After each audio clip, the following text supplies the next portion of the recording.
आज मैं आप लोगों के साथ बहुत ही स्पेशल ठिकवे की रेसिपी शेयर करने जा रही हूँ। ये बहुत ही क्रंची और बहुत ही टेस्टी रहता है खाने में। अगर आप इसे एक बार घर पे बना लेंगे तो बार बार ऐसे ही बनाना पसंद करेंगे और बच्चों को भी ये बहुत पसंद आएगा, बड़ों को भी बहुत पसंद आएगा। इसे आप देसी कुकीज़ भी बोल सकते हैं और जिसे हम बिहारी ठेकुआ बोलते हैं। तो चलिए इसे बनाना शुरू करते हैं।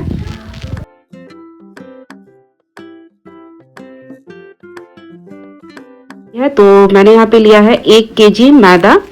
मैंने 1 केजी मैदा का ये बनाया है। तो 1 केजी मैदा और ये है नारियल का चूरा जो कि वज़न में है लगभग 200 ग्राम है। आप थोड़ा सा कम ज़्यादा भी ले सकते हैं। और ये है सूजी 300 ग्राम सूजी लेंगे हम। 300 ग्राम सूजी, बिल्कुल महीन वाली सूजी, थोड़ा दरदरा भी ले सकते हैं। फिर ये बादाम, मूंगफली 100 से 150 ग्राम है और चीनी 250 से 300 ग्राम है। आपको अगर मीठा ज़्यादा पसंद है तो आप चीनी की क्वांटिटी बढ़ा भी सकते हैं। और 5-6 छोटी हरी इलायची और 1 केजी रिफाइन। बस इतने ही सामग्री में ये ठेकुआ बनकर रेडी हो जाता है। और इससे मिक्स करने के लिए सारे सामग्री को मैंने यहाँ एक बड़ा सा पतीला लिया है। उससे पहले मैंने चीनी को ग्राइंडर में डालकर पीस लिया है। चीनी को पीस लेना है और थोड़ी सी चीनी आप ऊपर से छिड़क भी सकते हैं, जैसे 5-6 चम्मच जैसा चीनी आप छिड़क भी सकते हैं। लेकिन बाकी चीनी को हम पीस लेंगे और चीनी में ही हम इलायची डालेंगे जिससे ये इलायची भी पिसा जाए।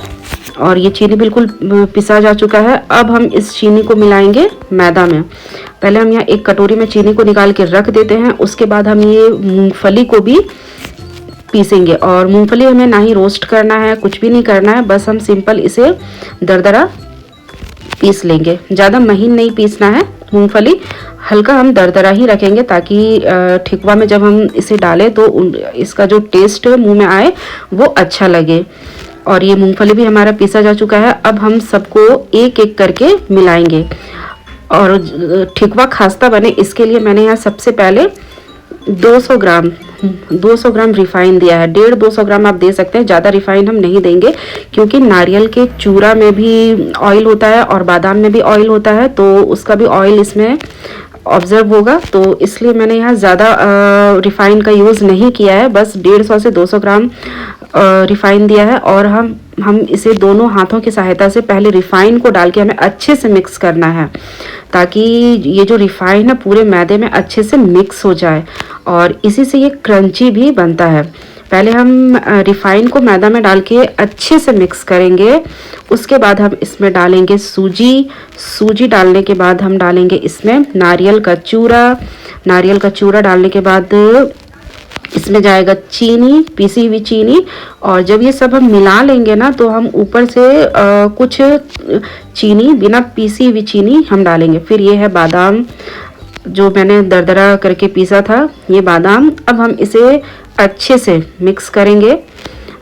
इसे मिक्स करने में थोड़ा टाइम लगता है और इसमें थोड़ा दोनों हाथों की सहायता से इसे मिक्स करना रहता है। और जब हम इसे मिक्स करेंगे ना तो देखेंगे ये एक मतलब बंधा जाना चाहिए। और जब हम इसे मुट्ठी को तोड़ेंगे तो ये बिल्कुल मतलब टूट जाना चाहिए।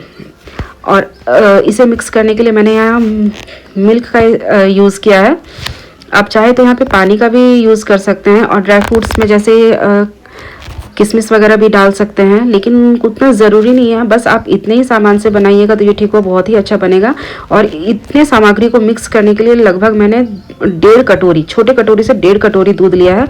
और देखिए ये जब हम मिक्स करेंगे ना बिल्कुल इस तरह से ज़्यादा खिला मिक्स करना है। ज़्यादा हमें इसे आटे की तरह गूंथना नहीं है, बस इसे हमें ऐसे मिक्स करना है कि जब हम इसे तोड़े तो ये आराम से अलग अलग हो जाए। जब हम ये पूरा गीला हो जाएगा तो ठेकुआ क्रंची नहीं बनेगा, इसलिए हमें इसे ऐसे मिक्स करना है कि जब हम इसे मुट्ठी बांधे और जब इसको हम तोड़े तो ये आराम से बिखर जाए।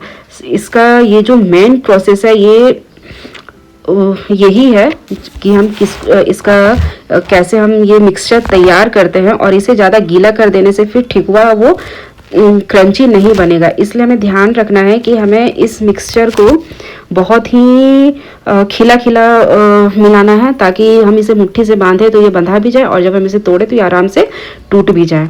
और हम दोनों हाथों की सहायता से इसे पतला पतला, ज़्यादा मोटा भी नहीं करना है, पतला ही करना है, छोटा छोटा गोल गोल करना है और इसे पतला ही करना है। ज़्यादा मोटा करेंगे तो ये अंदर से थोड़ा कच्चा भी रह सकता है, इसलिए हम पतला ही इसे करेंगे। और अब मैंने यहाँ एक कढ़ाई लिया, कढ़ाई में रिफाइंड डाला और रिफाइंड को हम अच्छे से गरम होने देंगे। और ध्यान रखना है कि पहले शुरू में तो हम आँच, गैस का जो आँच है, फ्लेम है, वो हम तेज़ रखेंगे, लेकिन फिर हम गैस का फ्लेम धीमा कर देंगे। और ये मैंने रिफ़ाइन चेक किया कि रिफ़ाइन गर्म हुआ या नहीं हो। रिफ़ाइन बिल्कुल अच्छे से गर्म हो चुका है। और ये भी ध्यान देना है कि एक बार में हमें ज़्यादा ठेकुआ को इसमें नहीं डालना है, क्योंकि इसे अलटने पलटने में दिक्कत होगा और ये टूट भी सकता है। क्योंकि जब हम इसे ऑयल में डालते हैं तो ये बहुत ही ज़्यादा सॉफ्ट हो जाता है। सूजी और नारियल, बादाम, इन सब की वजह से ये थोड़ा सॉफ्ट हो जाता है और ये ऑयल में टूटने का भी डर रहता है। इसलिए हमें इसे शुरू में लगभग 5 मिनट हम गैस तेज़ रखेंगे और उसके बाद 5 मिनट के बाद हम गैस बिल्कुल धीमा कर देंगे और इसे बहुत ही सावधानी पूर्वक हमें अलटना पलटना रहता है। और देखिए जब ये थोड़ा पक जाता है तो ऊपर से देखिए कितना अच्छा ये फूल रहा है, मतलब ये अंदर से क्रंची हो रहा है। जैसे हम बिस्किट वगैरह बेक करते हैं वैसे ही ये हो रहा है, एकदम अंदर से ये क्रंची हो रहा है। और बिल्कुल धीमी आंच में हमें इसे छानना है।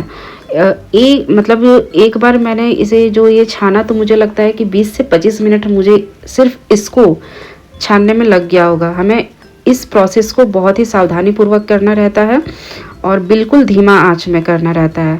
जो गैस का सबसे लो फ्लेम होता है ना, हम उसी में इसे छानते हैं और बीच बीच में हम इसे अलटते पलटते भी रहते हैं ताकि ये जले ना।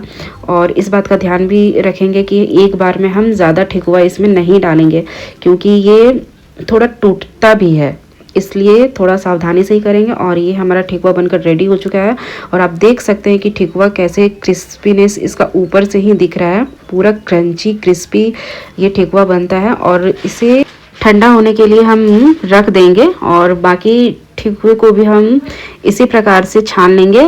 हमें बस छानने में थोड़ा ध्यान देना है कि ये जब हम ऑयल में डालते हैं ना तो ये बहुत ज़्यादा सॉफ्ट हो जाता है, तो हमें ध्यान से इसे पलटना रहता है। और शुरू में हम फ्लेम तेज़ रखेंगे और 5 मिनट के बाद हम फ्लेम धीमा कर देंगे और बिल्कुल धीमे आंच में ही हम ठेकुए को छानेंगे। और धीरे धीरे मैंने सारे ठेकुए को छान लिया। आप भी एक बार इस रेसिपी को ज़रूर ट्राई कीजिएगा और बहुत ही क्रंची ठेकुआ बनता है ये, और खाने में तो इसका स्वाद आप, मुझे लगता है कि कभी भूल ही नहीं पाएंगे अगर एक बार इस तरह से इस ठेकुए को बनाकर खा लेंगे तो। Thank you everyone for watching my video.